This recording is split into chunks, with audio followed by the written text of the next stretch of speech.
राज्य के नीति निर्देशक तत्व। भारतीय संविधान के भाग 4 में अनुच्छेद 36 से 51 के तहत भारत की नीति के निर्देशक तत्वों का प्रावधान किया गया है। भारतीय संविधान में नीति निर्देशक तत्व आयरलैंड के संविधान से प्रेरित हैं। नीति निर्देशक तत्वों की प्रकृति अनुच्छेद 37 में स्पष्ट होती है, जिसके मुख्य पक्ष निम्नलिखित है। नीति निर्देशक तत्वों के उपबंध न्यायालय द्वारा लागू नहीं होते, तथापि इनके सिद्धांत देश के संचालन के मूलभूत होते हैं। अतः राज्य का यह कर्तव्य होता है कि वह इन सिद्धांतों को कानून बनाकर लागू करे। अनुच्छेद 38 के अनुसार राज्य एवं लोक कल्याण की अभिवृद्धि के लिए सामाजिक व्यवस्था बनाएगा। अनुच्छेद 38 कहता है कि लोक कल्याण की वृद्धि करने के लिए सामाजिक व्यवस्था बनाएगा कौन? राज्य। अनुच्छेद 39 कहता है कि राज्य द्वारा अनुसरणीय कुछ नीति निर्देशक तत्व हैं, जो कि स्त्री पुरुष को समान रूप से आजीविका प्राप्त करने के लिए, भौतिक संसाधनों का वितरणकारी न्याय उपलब्ध कराने के लिए, आर्थिक विकेंद्रण हो, पुरुष स्त्री को समान कार्य के लिए समान वेतन प्राप्त हो, बालकों को कल्याणपरक कार्य मिले। ये सब 39 कहता है। अनुच्छेद 39 के ए में कहा गया है कि समान न्याय और निःशुल्क विधिक सहायता दी जाएगी, मतलब सबको समान न्याय मिलेगा और एक निःशुल्क विधिक सहायता दी जाएगी।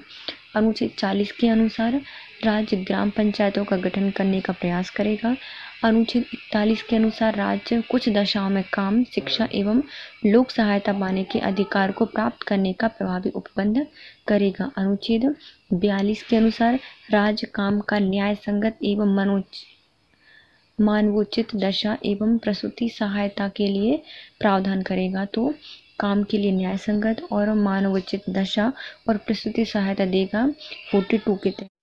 अनुच्छेद 43 के अनुसार राज्य कामगारों को उचित मजदूरी और कुटीर उद्योग के संवर्धन करने का प्रयास करेगा। अनुच्छेद 43 का में कहा गया है कि राज्य उद्योगों के प्रबंधन में कामगारों की भागीदारी सुनिश्चित करेगा। तो 43 में क्या कहा गया है? जो कामगार हैं उनकी मजदूरी और कुटीर उद्योग के संवर्धन के लिए राज्य को कहा गया है। और 43(1) में कहा गया है कि राज्य क्या करेगा? उद्योग के प्रबंधन में कामगारों की भागीदारी सुनिश्चित करेगा। अनुच्छेद 44 के अनुसार राज्य भारत के संपूर्ण राज्य क्षेत्र में नागरिकों के लिए एक समान सिविल संहिता लागू करेगा। मतलब पूरे भारत में, संपूर्ण भारत में सभी नागरिकों के लिए समान सिविल संहिता लागू की जाएगी। अनुच्छेद 44 के अनुसार। अनुच्छेद 45 के अनुसार राज्य 6 वर्ष में कम आयु के बालकों के लिए प्रारंभिक बाल अवस्था देखरेख और शिक्षा का प्रबंध करेगा। तो ये 45 में कहा गया है कि 6 वर्ष से जितने भी कम आयु के बालक बालिकाएं हैं उनके लिए बाल अवस्था में देखरेख और शिक्षा का प्रबंध करेगा राज्य। अनुच्छेद 46 में कहा गया है कि इसके अंतर्गत राज्य अनुसूचित जाति, जनजाति और अन्य दुर्बल वर्गों हेतु शिक्षा एवं आर्थिक हितों की वृद्धि का प्रयास करेगा। तो जितने भी आर्थिक शिक्षा से संबंधित हित हैं उनकी वृद्धि करने का प्रयास करेगा कौन? राज्य। जो SC ST और OBC वाले हैं, दुर्बल वर्गों के लिए शिक्षा और आर्थिक हितों की वृद्धि करने का प्रयास करेगा राज्य 46 के अंतर्गत। अनुच्छेद 47 के अंतर्गत राज्य लोगों की पोषण स्तर, जीवन स्तर ऊंचा करने और लोक स्वास्थ्य आदि सुधारने का प्रयास करेगा। उनका पोषण स्तर, जीवन स्तर और लोक स्वास्थ्य को सुधारने का कार्य करेगा। 47 में कहा गया है, 47 से स्वास्थ्य। अनुच्छेद 48 के अनुसार राज्य कृषि एवं पशुपालन को आधुनिक एवं वैज्ञानिक ढंग से संगठित करने का प्रयास करेगा। गाय, बछड़ा एवं अन्य दुधारू एवं वाहक मवेशियों के वध का प्रतिषेध करने के लिए भी प्रयास करेगा। ये 48 में कहा गया है। और 48 का के अनुसार राज्य देश में पर्यावरण के संरक्षण और संवर्धन तथा वन एवं वन्य जीवों की रक्षा करने का प्रयास करेगा। और अनुच्छेद 49 के अंतर्गत राज्य राष्ट्रीय महत्व के स्मारक स्थान वस्तुओं को संरक्षण प्रदान करेगा। यह राज्य का कर्तव्य होगा कि वह 48 के तहत मवेशियों का ध्यान रखे, मवेशियों के वध को प्रतिरोध करे और 48(1) के अनुसार पर्यावरण संरक्षण, संवर्धन और वन्य जीव संरक्षण के लिए कार्य करे और उनकी जीवन की रक्षा करे। 39 में कहा गया है कि जितने भी स्मारक है राष्ट्रीय महत्व के स्थान वस्तुओं का संरक्षण करेगा राज्य। 50 के अनुसार राज्य के लोक सेवकों में न्यायपालिका को कार्यपालिका से अलग कर दिया गया है। जो लोक सेवक हैं उनकी न्यायपालिका कार्यपालिका से अलग होगी, यह अनुच्छेद 50 में कहा गया है। 51 के अनुसार राज्य अंतर्राष्ट्रीय शक्ति एवं सुरक्षा की अभिवृद्धि का प्रयास करेगा। राज्य में जितनी भी शांति और सुरक्षा है उसमें वृद्धि करने का प्रयास करेगा 51 के तहत। अब आते हैं मौलिक अधिकार और नीति निर्देशक तत्वों में अंतर क्या है। तो मौलिक अधिकार क्या होते हैं, संविधान के भाग 3 में दिए गए हैं और जो नीति निर्देशक तत्व हैं वह भाग 4 में दिए गए हैं। मौलिक अधिकारों को अमेरिका के संविधान से लिया गया है, जबकि जो नीति निर्देशक तत्व हैं उनको आयरलैंड के संविधान से लिया गया है। मौलिक अधिकार इनकी प्रकृति या प्रवृत्ति नकारात्मक होती है, जबकि जो नीति निर्देशक तत्व हैं इनकी प्रवृत्ति सकारात्मक होती है। मौलिक अधिकार ये बाध्य योग होते हैं, इनके उल्लंघन पर न्यायालय द्वारा इन्हें लागू कराया जा सकता है, लेकिन नीति निर्देशक तत्व गैर बाध्य योग होते हैं और इन्हें न्यायालय द्वारा लागू नहीं किया जा सकता। कानूनी रूप से मान्य होते हैं मौलिक अधिकार, लेकिन जो नीति निर्देशक तत्व हैं वो नैतिक और राजनैतिक मान्यता प्राप्त होती है। इनको मौलिक अधिकार लागू करने के लिए विधान की आवश्यकता नहीं होती, मतलब उनको तो लागू करना ही पड़ेगा, लेकिन नीति निर्देशक तत्वों के लिए लागू कराने के लिए विधान बनाने की आवश्यकता होती है। मौलिक अधिकारों को व्यक्तिगत कल्याण को प्रोत्साहन करने के लिए बनाया गया है और जो नीति निर्देशक तत्व हैं उनको सामाजिक आर्थिक कल्याण के लिए बनाया गया है। मौलिक अधिकार मानकों को स्वतः प्राप्त हो जाते हैं, जबकि जो नीति निर्देशक तत्व हैं वह सरकार द्वारा लागू करने के बाद ही नागरिकों को प्राप्त होते हैं। अब आते हैं इससे संबंधित प्रश्न। तो पहला प्रश्न है, राज्य में नीति निर्देशक तत्वों को भारतीय संविधान में सम्मिलित किए जाने का उद्देश्य क्या था। तो ये इनको क्यों लागू किया गया था, क्योंकि सामाजिक आर्थिक प्रजातंत्र को स्थापित करने के लिए राज्य में नीति निर्देशक तत्वों को शामिल किया गया था। भारतीय राज्य के नीति निर्देशक तत्वों को भारतीय संविधान में शामिल करने का उद्देश्य सामाजिक आर्थिक प्रजातंत्र को स्थापित करना था।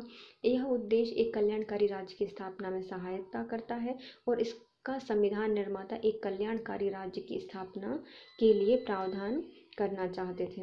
निम्नलिखित में से कौन एक राज्य के नीति निर्देशक तत्वों का उद्देश्य नहीं है।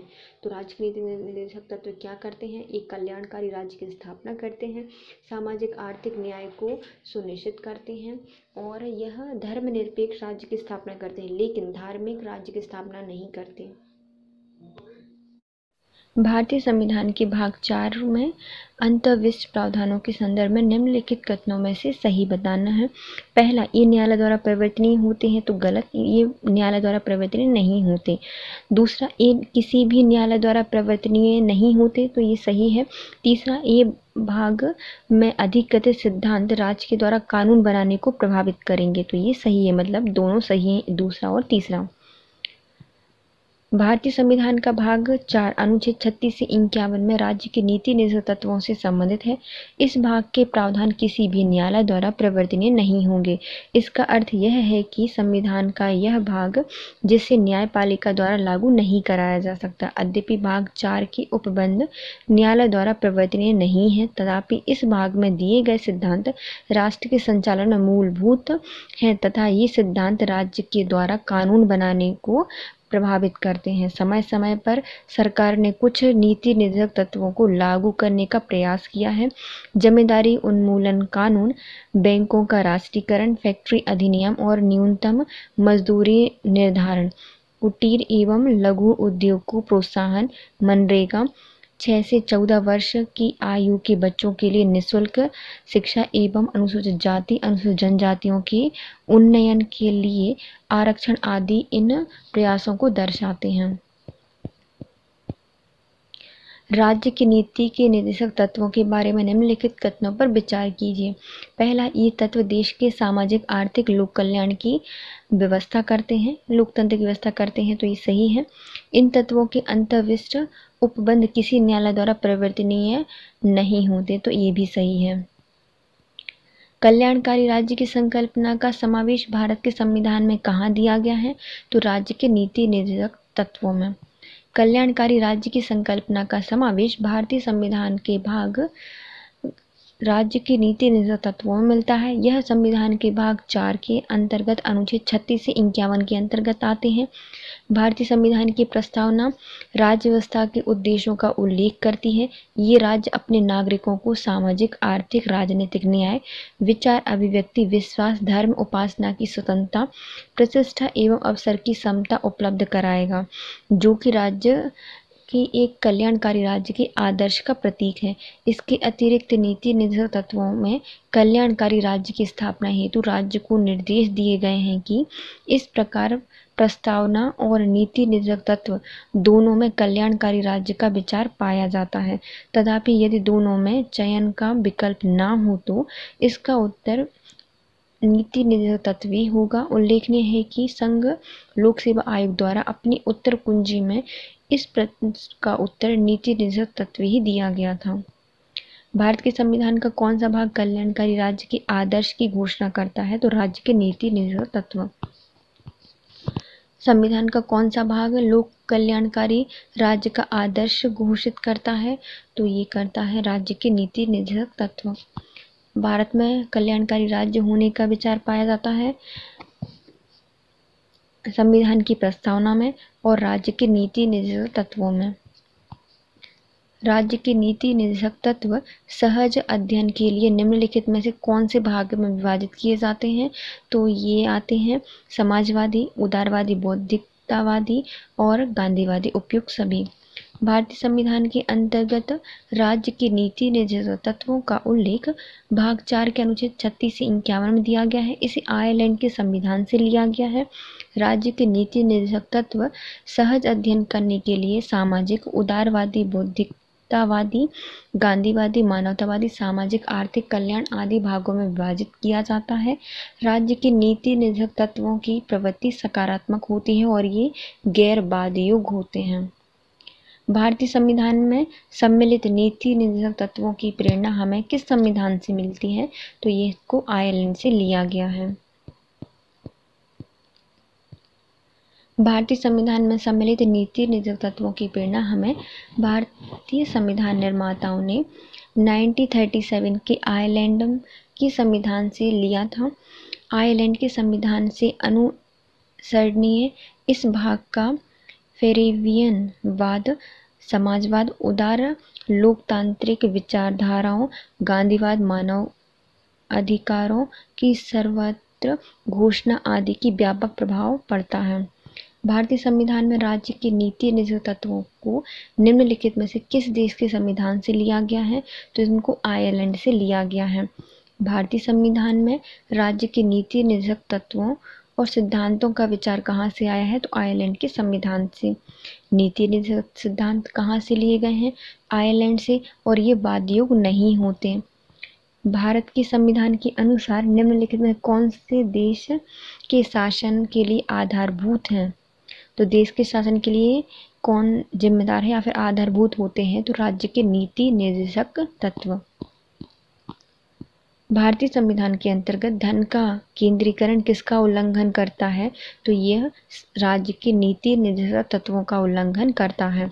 भारतीय संविधान में राज्य के नीति निर्देशक तत्वों के तहत प्रावधानित है कि राज्य अपनी नीति का विशिष्टता इस प्रकार संचालन करेगा कि सुनिश्चित रूप से समुदाय में भौतिक संसाधनों का स्वामित्व और नियंत्रण इस प्रकार बटा हो जिससे सामूहिक हित का सर्वोत्तम रूप से साधन हो। अनुच्छेद 39 का अर्थात आर्थिक व्यवस्था इस प्रकार चले जिससे धन एवं उत्पादन संसाधनों का सर्वसाधारण के लिए आहितकारी संकेंद्रण न हो। अनुच्छेद 39 का इस प्रकार धन का केंद्रीकरण भारतीय संविधान के अंतर्गत राज्य की नीति निर्धारक तत्वों का उल्लंघन करता है।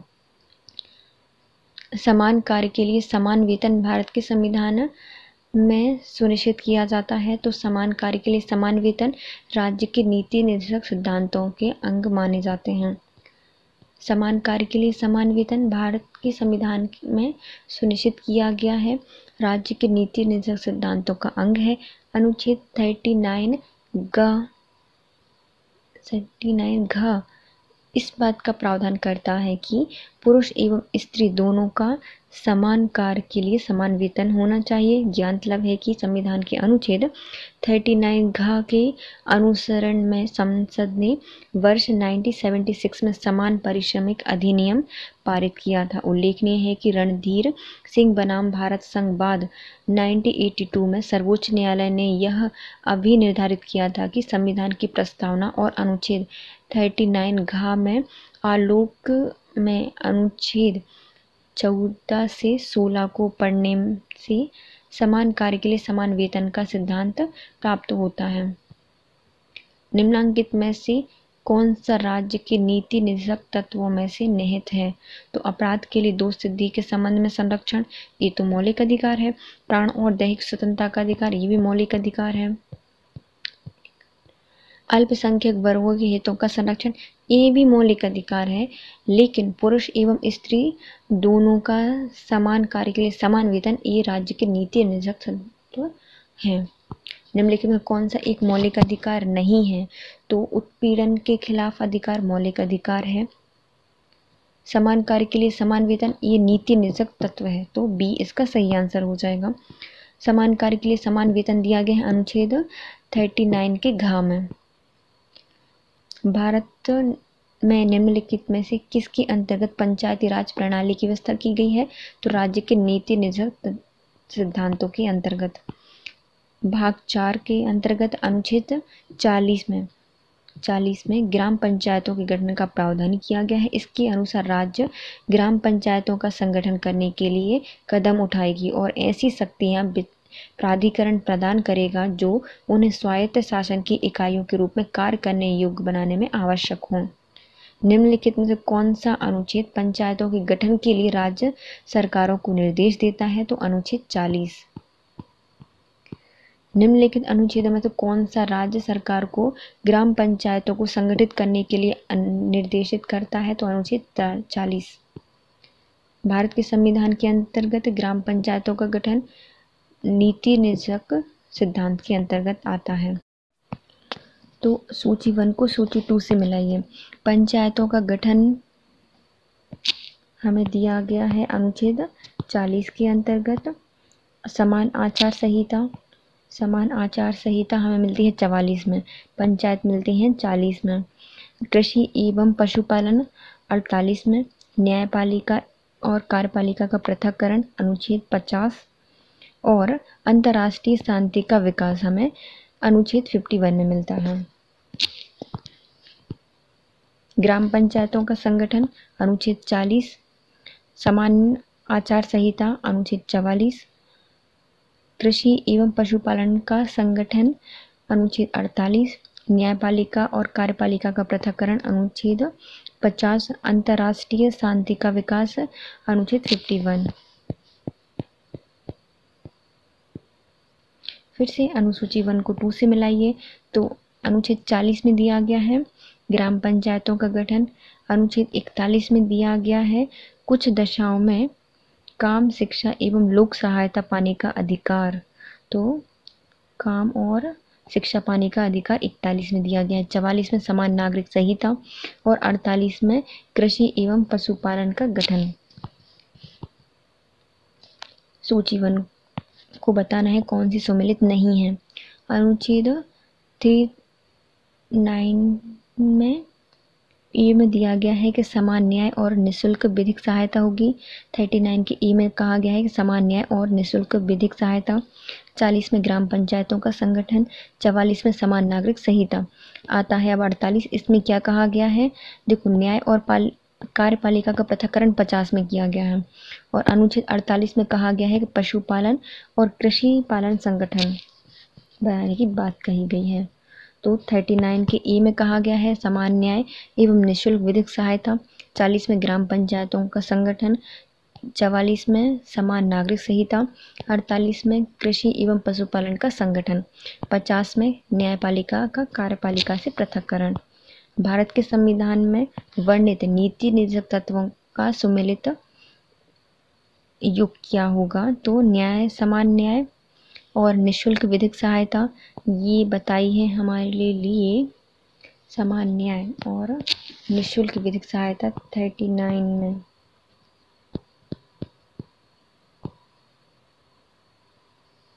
क्या पहचान है इसमें? सुमिलित पहचान है, तो पहला तो गलत है। और कृषि एवं पशुपालन का संगठन ये बताता है 48, तो ये भी गलत है। ग्राम पंचायतों का गठन 40 में दिया गया है, तो ये भी गलत है। पुरुष एवं स्त्री दोनों को समान कार्य के लिए समान वेतन 39 में दिया गया है, तो ये सही है। देखिए, समान न्याय और निःशुल्क विधिक सहायता अनुच्छेद 39 के ए में दी गई है। कृषि एवं पशुपालन का संगठन अनुच्छेद 48 में दिया गया है। ग्राम पंचायतों का संगठन अनुच्छेद 40 में दिया गया है। पुरुष एवं स्त्री दोनों को समान कार्य के लिए समान वेतन अनुच्छेद 39 के घ में दिया गया है। कौन सा सुमेलित नहीं है बताना है। न्यायपालिका और कार्यपालिका का पृथक्करण अनुच्छेद 50 में है, सही है। अनुसूचित जाति अनुसूचित जनजाति के लिए शैक्षिक और आर्थिक हितों में अभिवृद्धि अनुच्छेद 46 के द्वारा की जाती है। शैक्षिक और आर्थिक हितों की अभिवृद्धि। सहकारी सोसाइटी ये 39 मतलब 43 के ए में नहीं आती है ना। ग्राम पंचायतों का गठन 40 में है। इन्हें स्वायत्त शासन की इकाई के रूप में कार्य करने योग्य बनाया जाएगा। अनुच्छेद 43 ए में उद्योगों के प्रबंधन में कामगारों का भाग लेने सुनिश्चित करेगा और राज्य के द्वारा कदम उठाने हेतु उपबंध किए गए हैं। सहकारी समितियों के संवर्धन की चर्चा संविधान के अनुच्छेद 43 बी में है। नीचे दिए गए कथन ए और दूसरे कथन आर कारण आर को बताना है। तो कथन ए क्या कहता है? मनरेगा हर परिवार मतलब हर परिवार के कम से कम एक सदस्य को 100 दिन तक का रोजगार दिलाने का प्रावधान करता है, तो ये सही है। और कारण क्या कहता है कि रोजगार का अधिकार संविधान के अनुभाग 3 में दिया गया है, तो ये गलत है। भाग 3 में तो मौलिक अधिकार है। चलिए देखिए, महात्मा गांधी राष्ट्रीय ग्रामीण रोजगार गारंटी अधिनियम मनरेगा भारत में लागू एक रोजगार गारंटी योजना है, जिसे 2005 में लोकसभा द्वारा अधिनियमित किया गया था। यह योजना प्रत्येक वित्तीय वर्ष में किसी भी ग्रामीण परिवार के उन वयस्क सदस्यों को 100 दिन का रोजगार उपलब्ध कराती है जो संविधिक न्यूनतम मजदूरी का सार्वजनिक कार्य संबंधित अकुशल मजदूरी करने के लिए तैयार है। यह संविधान के भाग 4 के अनुच्छेद 41 के प्रावधान कुछ दशाओं में काम, शिक्षा एवं लोक सहायता पाने के अधिकारी होते हैं, इसमें अनुसरण में लाया गया है। संविधान के भाग 3 में मौलिक अधिकार है और रोजगार का अधिकार इसमें शामिल नहीं किया गया है। मनरेगा कार्यक्रम निम्नलिखित में से भारतीय संविधान के किस अनुच्छेद को लागू करने के लिए आया है? तो अनुच्छेद 43 को लागू करने के लिए मनरेगा कार्यक्रम स्टार्ट किया गया था। भारतीय संविधान के भाग 4 में राज्य के नीति निर्देशक तत्व दिए गए हैं। इसमें 41 के तहत कहा गया है कि राज्य अपनी आर्थिक सामर्थ्य विकास की सीमाओं के भीतर काम पाने के अधिकार को प्राप्त कराने का प्रभावी उपबंध करेगा। साथ ही इसी भाग के अनुच्छेद 43 में कहा गया है कि राज्य उपयुक्त विधान या फिर आर्थिक संगठन द्वारा किसी अन्य रीति से कृषि एवं उद्योग के उन प्रकार के सभी कामगारों को काम निर्वाह, मजदूरी, शिष्ट जीवन स्तर और अवसर का संपूर्ण उपभोग सुनिश्चित करने वाली काम की दशा प्रदान करने का प्रयास करेगा। मनरेगा राज्य के इसी संवैधानिक लक्ष्य की पूर्ति की दिशा में एक महत्वपूर्ण कार्यक्रम है। 42वें संविधान संशोधन के द्वारा किस अनुच्छेद के माध्यम से श्रमिकों की प्रबंधन में भागीदारी सुनिश्चित की जाती है? तो अनुच्छेद 43 के ए में। 44वें संविधान संशोधन 1976 के द्वारा संविधान के भाग 4 में राज्य के नीति निर्देशक तत्वों के तहत अनुच्छेद 43 ए अंतः स्थापित करने हुए यह प्रावधानित किया गया कि राज्य किसी उद्योग में लगे हुए उपक्रम संस्थापनों और उन संगठन के प्रबंध में कामगारों का भाग लेना सुनिश्चित करने के लिए उपयुक्त विधान द्वारा किसी अन्य रीति में कदम उठाएंगे। संविधान के किस अनुच्छेद के द्वारा उद्योग के प्रबंधन में कामगारों की भागीदारी का प्रावधान किया गया है? तो कामगारों की भागीदारी का प्रावधान किया गया है अनुच्छेद 43 के ए में। भारत में न्यायपालिका का कार्यपालिका से पृथक्करण किसमें व्यादेशित किया गया है? तो कार्यपालिका का न्यायपालिका से पृथक्करण राज्य के नीति निर्देशक तत्व के अंतर्गत आता है, अनुच्छेद 50 में दिया गया है। राज्य के नीति निर्देशक तत्वों में अनुच्छेद में से कौन सा अंतर्राष्ट्रीय शांति और सुरक्षा के संवर्धन से संबंधित है? तो 51वां अनुच्छेद अंतर्राष्ट्रीय शांति और सुरक्षा के संवर्धन से संबंधित है। अनुच्छेद 51 अंतर्राष्ट्रीय शांति सुरक्षा के संवर्धन से संबंधित है। 41 काम शिक्षा लोक सहायता पाने का अधिकार देता है। अनुच्छेद 43 का उद्योगों के प्रबंध में कामगारों के भाग लेने का अधिकार। अनुच्छेद 48 का पर्यावरण संरक्षण एवं संवर्धन, वन एवं वन्य जीव की रक्षा के लिए प्रावधान करता है। भारत के संविधान में अंतर्राष्ट्रीय शांति एवं सुरक्षा की अभिवृद्धि का उल्लेख कहाँ पर किया गया है? तो अंतर्राष्ट्रीय शांति और सुरक्षा की अभिवृद्धि की उल्लेख संविधान के नीति निर्देशक तत्वों में किया गया है और अनुच्छेद 51 के अंतर्गत राज्य की नीति निर्देशक तत्व में अंतर्राष्ट्रीय शांति और सुरक्षा की अभिवृद्धि का उल्लेख किया गया है। इसमें अंतर्राष्ट्रीय शांति एवं सुरक्षा की अभिवृद्धि का राष्ट्रों के बीच न्याय संगत एवं सम्मानपूर्ण संबंधों को बनाए रखने का, संगठित लोगों के एक दूसरों से व्यवहार में अंतर्राष्ट्रीय विधि एवं संधि बाध्यता के प्रति आदर बढ़ाने का और अंतर्राष्ट्रीय विवाद के मध्यस्थता द्वारा निपटारे के लिए प्रोत्साहन देने का प्रयास करेगा। भारतीय संविधान का कौन सा भाग अंतर्राष्ट्रीय शांति और सुरक्षा के प्रति राज्य के उत्तरदायित्व का उल्लेख करता है? तो अंतर्राष्ट्रीय शांति सुरक्षा के लिए उत्तरदायित्व देगा राज्य, तो राज्य के नीति निर्देशक सिद्धांतों के तहत। भारतीय संविधान का कौन सा अनुच्छेद भारत की विदेशी नीति से संबंधित है? तो अनुच्छेद 51। संविधान के 42वें संशोधन द्वारा नीति निर्देशक तत्वों में कौन सा नहीं जोड़ा गया था? तो शोषण से बच्चों और अल्पवयस्कों की सुरक्षा, तो ये जोड़ा गया था। समान न्याय और निःशुल्क कानूनी सलाह जोड़ा गया था। समान आचार संहिता नहीं जोड़ी गई थी। उद्योगों के प्रबंधन में श्रमिकों की भागीदारी भी 42वें संविधान संशोधन से जोड़ी गई थी। समान नागरिक संहिता 42वें संविधान संशोधन अधिनियम द्वारा नहीं शामिल की गई थी। यह मूल संविधान के तहत अनुच्छेद 44 में ही वर्णित थी। निम्नलिखित प्रावधानों में 42वें संविधान संशोधन अधिनियम के द्वारा नीति निर्देशक तत्वों में जोड़े गए मुख्य प्रावधान हैं। बालकों को स्वस्थ विकास के अवसर एवं सुविधाएं, शोषण से बच्चों और अल्पवयस्क व्यक्तियों की सुरक्षा अनुच्छेद 39 के 4 में दिया गया है। समान न्याय एवं निःशुल्क कानूनी सहायता अनुच्छेद 39 के काम में दी गई है। उद्योगों के प्रबंधन ने श्रमिकों की भागीदारी अनुच्छेद 43 का और पर्यावरण का संरक्षण, संवर्धन और वन एवं वन्य जीवों की रक्षा अनुच्छेद 48 के काम में दी गई है।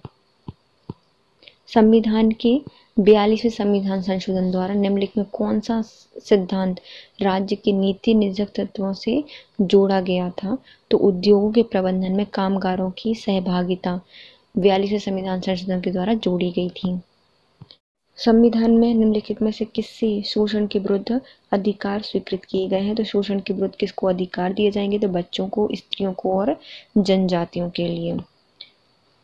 भारतीय संविधान में बच्चों, स्त्री और जनजातियों के शोषण के विरुद्ध अधिकार को स्वीकृति प्रदान की गई है, जबकि दलित शब्द का प्रयोग संविधान में नहीं किया गया है।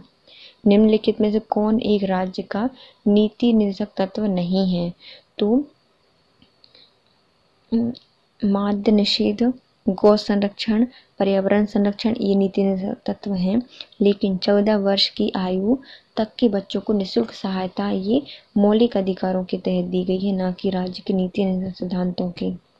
संविधान में माद्य निषेध अनुच्छेद 47 के तहत, गौ संरक्षण अनुच्छेद 48 के तहत, पर्यावरण संरक्षण अनुच्छेद 48 का के तहत राज्य के नीति निर्देशक तत्व हैं, जबकि 14 वर्ष तक की आयु के बच्चों के लिए निःशुल्क एवं अनिवार्य शिक्षा का प्रावधान अनुच्छेद 45 के तहत नीति निर्देशक तत्व है।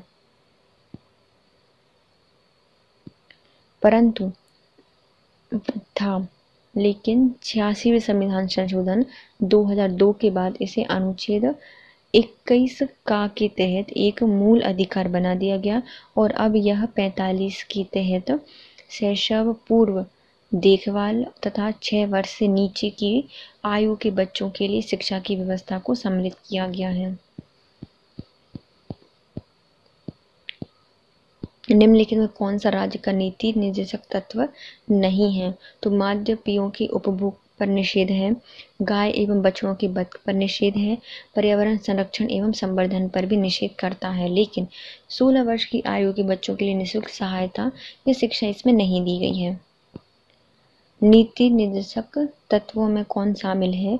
तो मानव के दुर्व्यापार और बलात्श्रम का प्रतिषेध, ये तो मूल अधिकार है, इसमें तो है ही नहीं अनुच्छेद 23 में।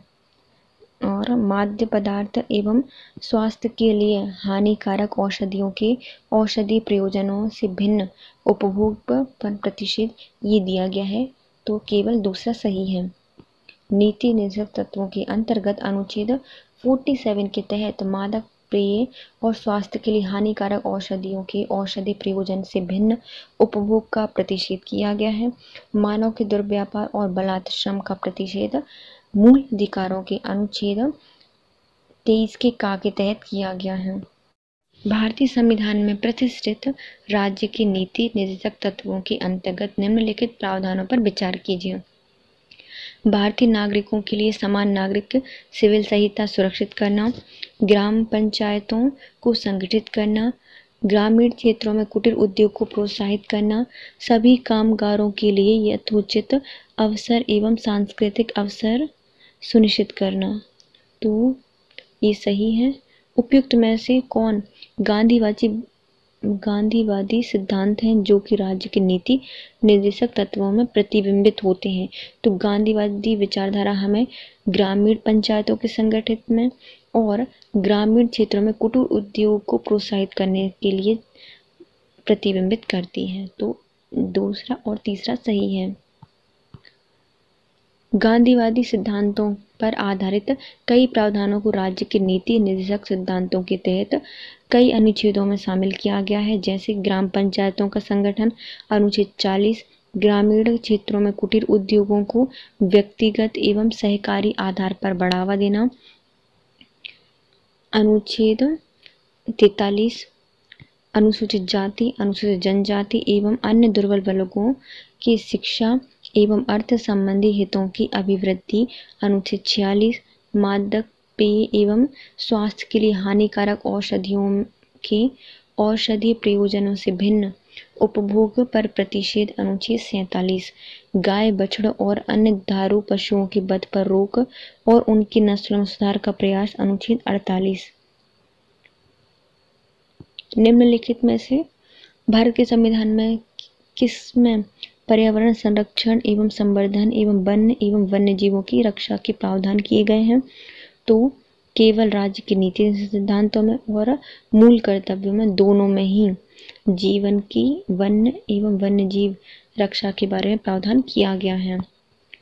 42वें संविधान संशोधन 1976 के द्वारा संविधान में राज्य के नीति निर्देशक तत्वों के तहत जोड़े गए अनुच्छेद 48(1) या 48(a) के अनुसार राज्य एवं देश के पर्यावरण के संरक्षण एवं संवर्धन का और वन्य एवं वन्य जीवों की रक्षा करने का प्रयास करेगा। साथ ही संविधान में मूल कर्तव्यों के तहत अनुच्छेद 51(a) जी और 51(a) का छा के अनुसार राज्य में भारत के प्रत्येक नागरिक का यह कर्तव्य होगा कि वह प्राकृतिक पर्यावरण जिसके अंतर्गत वन, झील, नदी, वन्य जीव और रक्षा करे और उनका संवर्धन करे और प्राणी मात्र के प्रति दया भाव रखे। निम्नलिखित में से कौन एक राज्य की नीति निर्देशक तत्वों में शामिल है? तो नीति निर्देशक सिद्धांत कौन है? तो राज्य देश के पर्यावरण के संरक्षण और संवर्धन का प्रयास करेगा। राज्य के नीति निर्देशक सिद्धांतों में निम्नलिखित में से किसके बारे में संविधान शांत है? तो पूर्ण शिक्षा के बारे में संविधान में कुछ नहीं कहा गया है, बल्कि कामगारों को निर्वाह मजदूरी के बारे में बात की गई है, गरीबों को निःशुल्क विधिक सहायता की बात है, नागरिकों को प्रारंभिक शिक्षा जब तक वह 6 वर्ष की आयु प्राप्त न कर ले तब तक के लिए।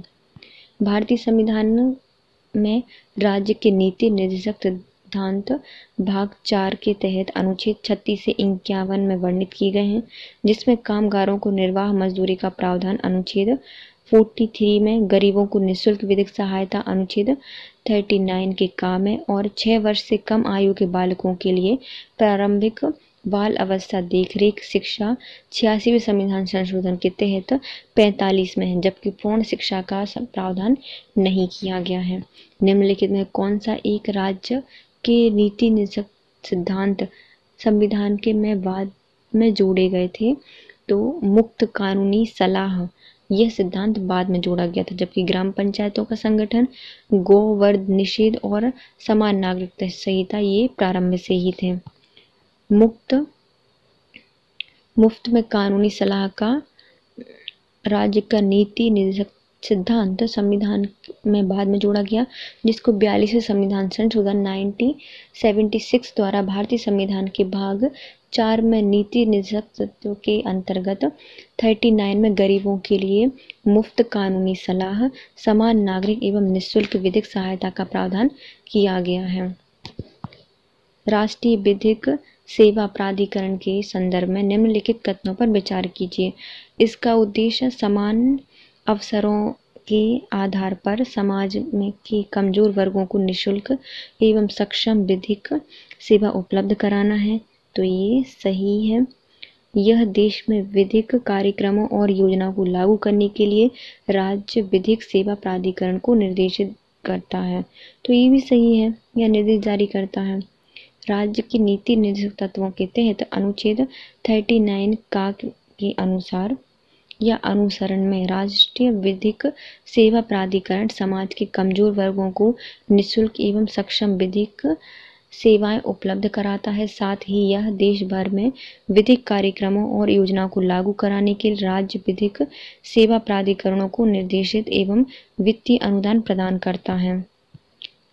भारत में विधिक सेवा प्रदान करने वाले प्राधिकरण निम्नलिखित में से किस प्रकार के नागरिकों को निःशुल्क विधिक सेवाएं प्रदान करते हैं?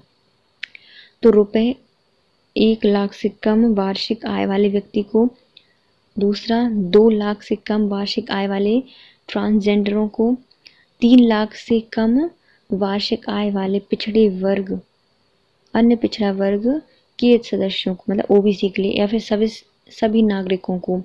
इनमें से कौन सा कथन सही है? तो 1 और 2। भारतीय संविधान के राज्य के नीति निर्देशक तत्वों के अनुच्छेद 39A के अनुसरण में भारत में विधिक सेवा प्रदान करने वाले प्राधिकरण विधिक सेवा प्राधिकरण अधिनियम 1987 की धारा 12 के अंतर्गत पात्र व्यक्ति को निःशुल्क विधिक सेवाएं प्रदान करते हैं। निःशुल्क विधिक सेवाएं प्राप्त करने हेतु निम्न व्यक्ति पात्र होंगे। पहला, महिला और बच्चे, अनुसूचित जाति और अनुसूचित जनजाति के सदस्य, बड़े पैमाने पर प्राकृतिक एवं औद्योगिक आपदा, जातीय हिंसा, बाढ़, सूखा, भूकंप के पीड़ित, औद्योगिक कामगार, मानसिक रोगी एवं दिव्यांग व्यक्ति, हिरासत में व्यक्ति, वे व्यक्ति जिनकी वार्षिक आय केंद्र एवं राज्य सरकार द्वारा अधिसूचित आय सीमा से कम हो, मानव तस्करी या फिर बेगार से पीड़ित व्यक्ति। उपयुक्त अधिनियम की धारा 12H के अनुसार विभिन्न राज्य एवं केंद्र शासित प्रदेशों में निःशुल्क विधिक सेवा प्राप्त करने हेतु आय सीमा भिन्न भिन्न है। यह सीमा कतिपय अपवादों के अतिरिक्त अधिकांश राज्यों में 1 लाख रुपए तक और कुछ राज्यों में 1,50,000 रुपए तक और से 3 लाख रुपए तक निर्धारित की गई है। दिल्ली विधिक सेवा प्राधिकरण 1 लाख रुपए से कम वार्षिक आय वाले सामान्य व्यक्ति तथा 2 लाख रुपए से कम वार्षिक आय वाले व्यक्ति ट्रांसजेंडर को निःशुल्क विधिक सेवा प्रदान करता है। दिल्ली विधिक सेवा प्राधिकरण 2 लाख रुपए से कम वार्षिक आय वाले वरिष्ठ नागरिकों को भी निःशुल्क विधिक सेवा प्रदान करता है। निम्नलिखित में से कौन राज्य के नीति निर्देशक तत्वों में शामिल नहीं है? तो सूचना का अधिकार नीति निर्देशक तत्वों में शामिल नहीं है, बल्कि माध्य निषेध, काम का अधिकार, समान कार्य हेतु समान वेतन, ये सब नीति निर्देशक सिद्धांतों के अंतर्गत आते हैं। संविधान में राज्य के नीति निर्देशक तत्वों के तहत अनुच्छेद 39A के स्त्री एवं पुरुष सभी नागरिकों को समान रूप से जीविका के पर्याप्त साधन प्राप्त कराने का अधिकार है, और अनुच्छेद 41 में कुछ दशाओं में काम, शिक्षा एवं लोक सहायता पाने का अधिकार उल्लिखित है। अनुच्छेद 39 घ में पुरुष एवं स्त्री दोनों का समान कार्य के लिए समान वेतन वर्णित है, जबकि अनुच्छेद 47 के अनुसार राज्य अपने लोगों के पोषण, आहार स्तर एवं जीवन स्तर को ऊंचा करने और लोक स्वास्थ्य के सुधार को अपने प्राथमिक कर्तव्य में मानेगा, और राज्य विशिष्टता, माध्य, पेय और स्वास्थ्य के लिए हानिकारक औषधियों के औषधीय प्रयोजन से भिन्न उपभोग का प्रतिषेध करने का प्रयास करेगा। सूचना का अधिकार नीति निर्देशक सिद्धांतों में सम्मिलित नहीं है। सूचना का अधिकार अधिनियम 2005 के तहत यह एक विधिक अधिकार है तथा सर्वोच्च न्यायालय ने अपने अनेक निर्णयों में इसे संविधान के अनुच्छेद 19(1) के काम में वर्णित वाक्य एवं अभिव्यक्ति की स्वतंत्रता में मूल अधिकारों में निहित माना है। निम्नलिखित में कौन नीति निर्देशक तत्व है? तो समान नागरिक संहिता हमारा नीति निर्देशक तत्व है। संविधान के अनुच्छेद 44 में राज्यों द्वारा भारत के समस्त राज्य क्षेत्र में नागरिकों के लिए समान नागरिक संहिता प्राप्त करने का प्रावधान नीति निर्देशक तत्वों में शामिल किया गया है। निम्नलिखित में से भारत के संविधान में राज्य के नीति निर्देशक सिद्धांतों में विषयों को पहचानिए।